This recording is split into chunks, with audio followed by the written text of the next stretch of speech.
सुरेंद्रनगर जिल्ह्यातल्या धांग्रधा तालुक्यातील सोल्डी गावात गोस्वामी परिवार राहतो. शांतिगिरी गोस्वामी आणि सुखदेवगिरी गोस्वामी असे दोन भाऊ. दोघांचेही संसार फुलत होते. सुखदेवगिरीचा विवाह जागृतीशी झाला. जागृतीसारखी देखणी आणि अवखळ बायको मिळाल्याने तो खुशीत होता. तिच्या सहवासात तो सगळा त्रास विसरून जात होता. तिच्यात एक विलक्षण आकर्षण त्याला जाणवत होते. या दाम्पत्याला 2 मुलं झाली, पण तरीही जागृतीच्या जवानीची झळाळी कमी झाली नव्हती. तिचा अवखळपणा अजूनही नवतर तरुणीसारखाच होता. रात्रीच्या खेळात तर एखाद्या तरण्याबांड पोरीसारखी ती उसळत होती. तिचा तो कामवेग सुखदेवगिरीला सुखावणारा होता. त्याला भरभरून सुख मिळत होते, पण ती मात्र अतृप्त राहत होती. ती बोलून दाखवत नसली तरी हळूहळू तिच्या मनात तिचा मोठा दीर शांतिगिरी घर करू लागला होता. शांतिगिरी गोस्वामी हा सुखदेवगिरीचा मोठा भाऊ होता. तो ट्रक चालक होता, त्यामुळे तो अनेकदा घराबाहेरच असे. वेगवेगळ्या शहरात तो फिरत असे. तिथून येताना तो पत्नी मुलांसाठी काही ना काही आणत असे, पण हे आणताना तो काही दुजाभाव करत नव्हता. तो आपल्या पत्नी मुलांप्रमाणेच भाऊ सुखदेवगिरीची पत्नी जागृती आणि मुलांसाठी भेटवस्तू आणत होता. त्यामुळे घरचे वातावरण आनंदात होते. दीर भावजाईच्या गप्पा होत असत, त्यात काही वावगे वाटण्यासारखे नव्हते. पण नंतर मात्र या नात्याने मर्यादा ओलांडली. आता शांतिगिरी आपल्या पत्नीला काही आणण्याआधी जागृतीलाच आणू लागला. तिच्यासाठी साडी, मेकअप, साहित्य आणायचा, शिवाय पैसे देखील देऊ लागला. ती म्हणायची, नेहमी साड्या का आणता? त्यावर तो म्हणे, तुला नाही का आवडत? आवडते, पण उगाच पैसे कशाला खर्च करायचे? तुझ्यासाठी कितीही खर्च होऊ दे, मी भीत नाही. एखादी साडी तुला सुंदर दिसेल असे वाटले की मी खरेदी करतोच, तो म्हणत होता. मग ती त्याने आणलेली साडी आवर्जून नेसत असे आणि त्याच्यासमोर मिरवत असे. एकदा यात्रेसाठी जाण्याचा प्रसंग आला, तेव्हा शांतिगिरीची बायको जाऊ शकत नव्हती, म्हणून तिने जागृतीला जाण्यास सांगितले. तेव्हा जागृती शांतगिरीने आणलेली साडी नेसून नट्टाभट्टा करून त्याच्यासोबत निघाली. ती दीर भाऊजाई असल्याने कोणी शंका घेतली नाही, पण जाताना तो तिचे कौतुक करू लागला, तिच्याशी गोड गोड बोलू लागला. तो ड्रायव्हर होता, त्याला सगळे ठिकाणे माहीत होती. तो म्हणाला, माझी एक इच्छा आहे, पूर्ण करशील का? त्याच्या मनात काय आहे हे तिने ओळखले होते. ती लाजली. ती नाही म्हणण्याचा विषयच नव्हता. तो तिला येऊन एका लॉजवर गेला. त्या बंद खोलीत दोघांनी नात्याची मर्यादा सोडली. मोठ्या दिराने लहान भाऊजाईच्या अंगावरची कपडे उतरवली. तिनेही मोठ्या दिराला मिठीत घेतले. पाहता पाहता लाज सोडून ते एकमेकांना कुस्करू लागले. काही वेळातच ते एकरूप झाले. सगामगाचा आनंद लुटून ते तृप्त झाले. आता त्यांच्यात एक वेगळंच नातं तयार झालं होतं. त्या दिवसापासून त्या दोघांचे वागणे बदलले. शांतगिरी ट्रक करून घरी परत आला की त्याच्या पत्नीपेक्षा जागृतीला जास्त आनंद होत असे. तो तिच्यासाठी जास्त भेटवस्तू आणत असे. दोघे काही ना काही निमित्त काढून बाहेर फिरायला जात आणि मौज करून परत येत. आता हे काही लपून राहिले नाही. ह्या प्रकरणाची कुजबूज सुरू झाली. घरात वादाला तोंड फुटले. अखेर त्या दोघांनीही जोडीदार सोडण्याचे ठरवले. एक दिवस मुले, संसार, जोडीदार टाकून ते दोघे एकमेकांचा हात धरून पळून गेले. त्या घटनेने गावात खळबळ उडाली. लोक म्हणत होते, जिने स्वतःच्या नवऱ्याला सोडलं ती पुढे काय करेल सांगता येत नाही. जिकडे जागृती आणि शांतिगिरी या दोघांनी दुसऱ्या गावात जाऊन नवं आयुष्य सुरू केलं. शांतिगिरी ट्रक ड्रायव्हर होता. त्याचं आयुष्य रस्त्यावर जायचं, आठवड्यावर बाहेर राहणं, रात्री उशिरा घरी येणं, पुन्हा निघून जाणं हे सगळं रोजचंच होतं. सुरुवातीला दोघांचं आयुष्य ठीक चाललं, पण काही महिन्यांनी नात्यात तडे जाऊ लागले. घरात पैशावरून वाद व्हायचे. शांतिगिरीला जागृतीच्या वागण्यात बदल जाणवू लागला. त्याच काळात त्यांच्या घराशेजारी कांतीलाल उर्फ भरतभाई साबरिया हा तरुण राहण्यास आला.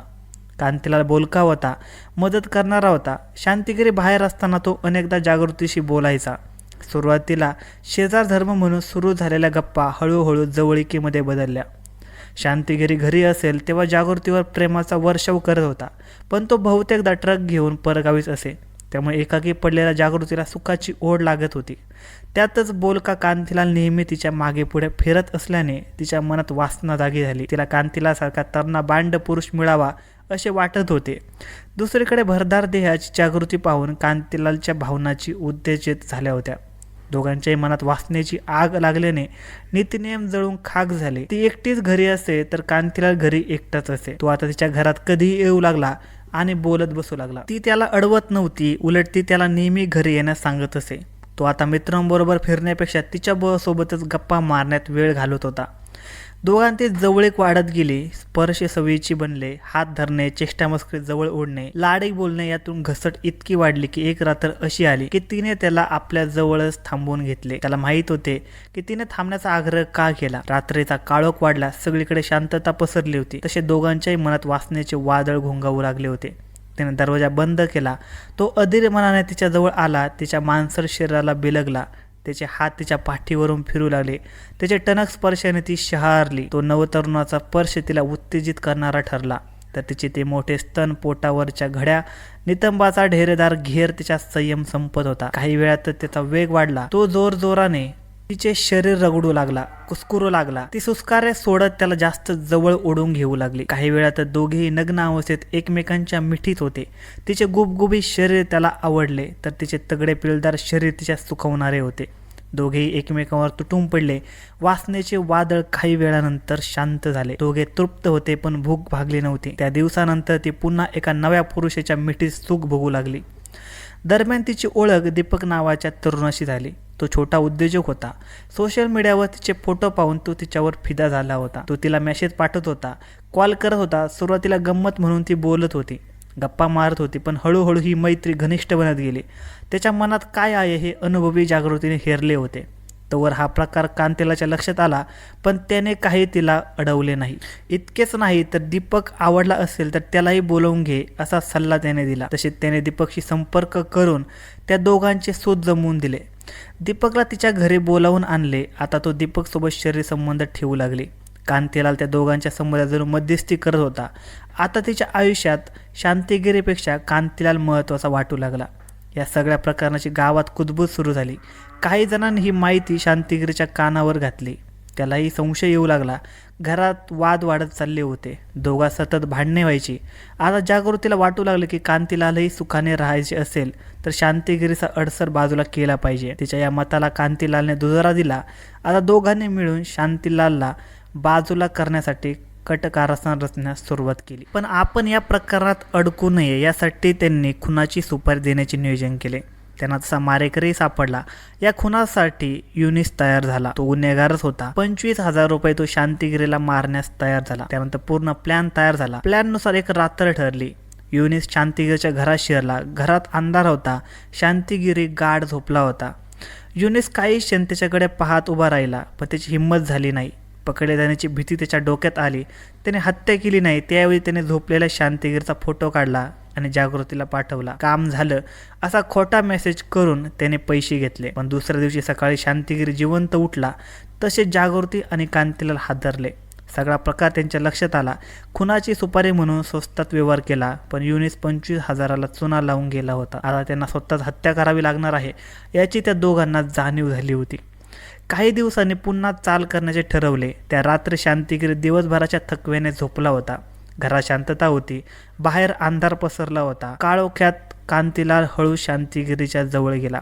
अचानक त्याने तिचा गळा दाबायला सुरुवात केली. शांतिगिरी झोपेतून डचकून उठला. तो धडपडू लागला. हातपाय झटू लागला. तो ओरडण्याचा प्रयत्न करत होता. त्याच वेळी जागृतीने तिच्या चेहऱ्यावर उशी दाबली. तो जीवाच्या आकंताने धडपडत होती, पण त्या दोघांपुढे त्यांचे काहीच चालले नाही. त्याचा बचावाचा प्रयत्न असफल झाला. काही क्षणांनी त्याची हालचाल थांबली. खोलीत शांतता पसरली. शांतिगिरी ठार झाला होता. हत्या झाल्यानंतर दोघं काही वेळ घाबरून बसले राहिले. शेजाऱ्यांना आवाज गेला असेल का, कोणी संशय घेतला असेल का या विचाराने त्यांची भीती वाढत होती. म्हणून त्याने मृतदेह लगेच बाहेर नेला नाही. शांतिगिरीचा मृतदेह बिछाण्याच्या मागे लपवला. दुसऱ्या दिवशी जागृतीने दीपक उर्फ मुन्नाला फोन केला. पोलिसांच्या तपासानुसार जागृतीचे दीपक सोबत देखील संबंध होते. आता दीपकने कारची व्यवस्था केली. मग जागृती, कांतीलाल आणि दीपक यांनी मिळून मृतदेह कारमध्ये टाकला. रात्र होतात ते सुरेंद्रनगरच्या एका नाल्याजवळ ते पोहोचले. आजूबाजूचा अंदाज घेऊन त्याने तो मृतदेह नाल्यात फेकून दिला. सगळं अपघातासारखं दिसावं यासाठी त्यांनी गावात अफवा पसरवली. शांतिगिरी कामासाठी बाहेर गेला आहे, पण कुणीही पोलिसांना बेपत्ता तक्रार दिली नाही. दिवस गेले, आठवडे गेले. नाल्यामध्ये सापडलेल्या मृतदेहाला स्थानिक पोलिसांनी अपघात मानलं. केस जवळपास बंद झाली. पण काही महिन्यानंतर हे प्रकरण अहमदाबाद क्राईम ब्रँचकडे गेलं आणि तिथून पुन्हा तपास सुरू झाला. क्राईम ब्रँचच्या अधिकाऱ्यांना सुरुवातीपासूनच काही गोष्टी संशयास्पद वाटत होत्या. मृत व्यक्तीबद्दल कुठलीही बेपत्ता तक्रार नव्हती. कुटुंबाची वागणूक विचित्र होती. तांत्रिक तपास सुरू झाला. मोबाईल कॉल रेकॉर्ड तपासले गेले. लोकेशन काढण्यात आले. जागृती आणि कांतेलालचे सतत संपर्क समोर आले. चौकशी वाढत गेली. सुरुवातीला दोघांनी खोटं बोलण्याचा प्रयत्न केला, पण पोलिसांकडे पुरावे जमा होत गेले आणि अखेर दोघांना पोलिसांसमोर सत्य बोलण्याशिवाय पर्याय उरला नाही. अहमदाबाद क्राईम ब्रँचने जागृती गोस्वामी आणि कांतीलाल साबरे यांना अटक केली. त्यांना मदत करण्यात दीपकचा अजून शोध सुरू आहे. धन्यवाद मित्रांनो. आजची क्राईम स्टोरी आवडली असेल तर चॅनलला सबस्क्राईब करा आणि व्हिडिओला लाईक करा. धन्यवाद.